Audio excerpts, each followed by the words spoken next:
नमस्कार। 5 राज्यों के विधानसभा चुनाव के बाद अब कई राज्यों पर सरकार जो है यहां पर विधानसभा चुनाव को लेकर तैयारियां पूरी कर चुकी है। ऐसे में माना यह जा रहा है कि जम्मू कश्मीर पर भी चुनाव यहां पर हो सकते हैं और ऐसे में अगर चुनाव होते हैं तो जम्मू कश्मीर पर किसको यहां पर कितनी सीटों पर जीत मिलने का अनुमान हो सकता है। जो विश्लेषण यहां पर निकल के सामने आ रहा है, ये माना जा रहा है कि यहां पर 2022 के अंत तक हो सकता है कि यहां पर चुनाव के लिए यहां पर पूरी तैयारियां हो जाए, क्योंकि वर्तमान में तो यहां पर राष्ट्रपति शासन है, लेकिन माना यह जा रहा है कि बहुत जल्द यहां पर कभी भी यहां पर तारीखों का ऐलान हो सकता है, जिस प्रकार की खबर यहां पर रही है। क्योंकि धारा 370 यहां पर जम्मू कश्मीर से हट चुकी है और इसके बाद यहां पर राष्ट्रपति शासन लग गया है, तब से यहां पर अभी भी चुनाव पर यहां पर प्रतिबंध है। लेकिन माना यह जा रहा है कि इसी साल के अंत या शुरुआत में यहां पर अगले साल में चुनाव हो सकते हैं। लेकिन चुनाव होते हैं तो फिर किसको कितनी सीटों पर जीत मिलने का अनुमान हो सकता है, क्योंकि महत्वपूर्ण फैसला यहां पर प्रधानमंत्री मोदी जी कर रहा था। आर्टिकल 370 हटने के बाद कश्मीर पर कहीं ना कहीं जो माहौल बना है,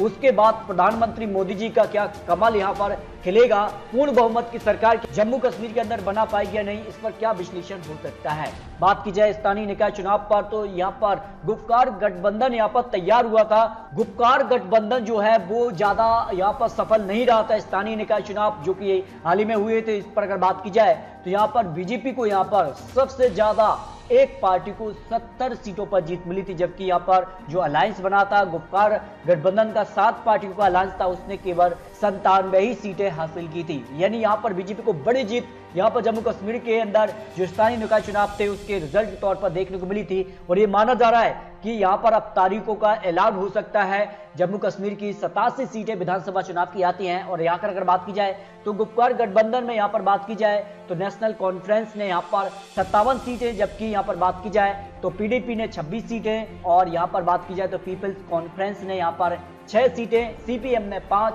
और जम्मू कश्मीर पीपल्स मूवमेंट ने 3 सीटों पर जीत हासिल की थी। यानी यहां पर सबसे बड़ी पार्टी उभर कर आई बीजेपी ने यहां पर 70 विधानसभा सीटों पर जीत हासिल की थी और ये साफ संकेत दिए थे कि अगर यहां पर विधानसभा चुनाव होते हैं तो कितना बीजेपी यहां पर वापसी कर रही है, क्या पूर्ण बहुमत की सरकार बना पाएगी नहीं, इसको लेकर भी आपको महत्वपूर्ण आंकड़े दिखाते हैं। लेकिन 2014 और 2019 लोकसभा की यहां से 6 सीटें आ जाती हैं और दोनों ही यहां पर चुनाव में 2014 और 2019 में प्रधानमंत्री मोदी जी के नेतृत्व में चुनाव लड़ा गया था। और अगर बात की जाए तो यहां पर 3-3 सीटें बीजेपी ने दोनों चुनाव में यहां पर हासिल की थी। जबकि यहां पर विधानसभा चुनाव जो 2014 में हुए थे उस पर अगर बात की जाए तो यहां पर बीजेपी को यहां पर जो है 87 सीटों में से 25 सीटें, जबकि यहां पर बात की जाए तो पीडीपी को 28 सीटें, यहां पर बात की जाए नेशनल कॉन्फ्रेंस को यहां पर 15 सीटों पर जीत मिली, जबकि कांग्रेस को यहां पर 12 सीटें।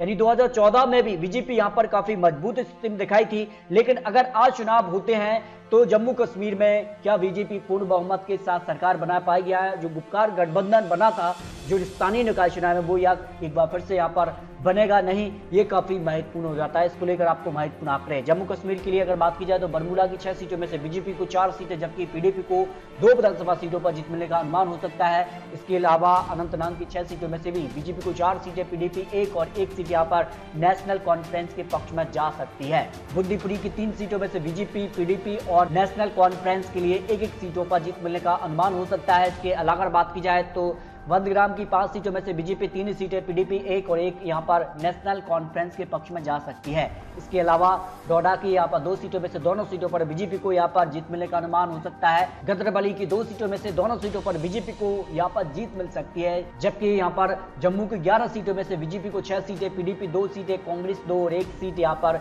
नेशनल कॉन्फ्रेंस के पक्ष में जा सकती है। इसके अलावा कठुआ की 5 सीटों में से बीजेपी को यहां पर 4 सीटों पर जीत मिल सकती है, पीडीपी को 1 सीट यहां पर जा सकती है। इसके अलावा अगर बात की जाए तो यहां पर कारगिल की 2 सीटों पर, दोनों सीटों पर बीजेपी को जीत मिल रही है। इसके अलावा अगर बात की जाए तो यहां पर किश्तवाड़ की 2 सीटों में, दोनों सीटों पर बीजेपी को जीत मिल सकती है। कुल्लेग्राम की 4 सीटों में से 2 सीटों पर बीजेपी, जबकि 1 सीट पीडीपी और 1 सीट यहां पर कांग्रेस के पक्ष में जा सकती है। कुपवाड़ा की 5 सीटों में से बीजेपी 2 सीटें, 1 सीट पीडीपी, 1 सीट कांग्रेस और 1 सीट यहां पर नेशनल कॉन्फ्रेंस के पक्ष में जाने का अनुमान यहां पर है। जबकि यहां पर पुलवामा की 5 सीटों में से बीजेपी को 3 सीटें, जबकि पीडीपी और 1 सीट यहां पर नेशनल कॉन्फ्रेंस के पक्ष में जा सकती है।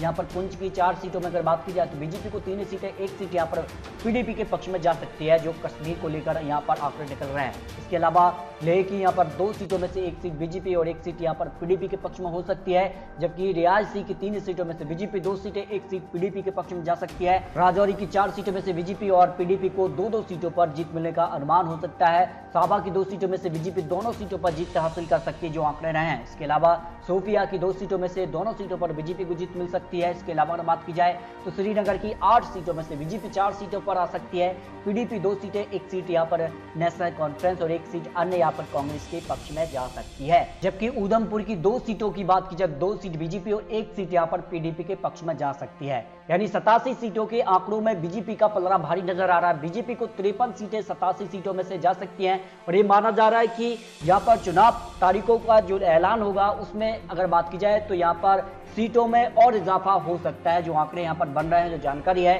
उस हिसाब से जम्मू और कश्मीर के लेकर जो 87 सीटें हैं उसमें और सीटों में इजाफा हो सकता है, जो माना जा रहा है। जबकि पीडीपी को यहाँ पर 21 सीटें आ सकती हैं, कांग्रेस के पक्ष में 4, नेशनल कॉन्फ्रेंस को 7 और अन्य की बात की जाए तो 1 सीट अन्य के पक्ष में जा सकती है।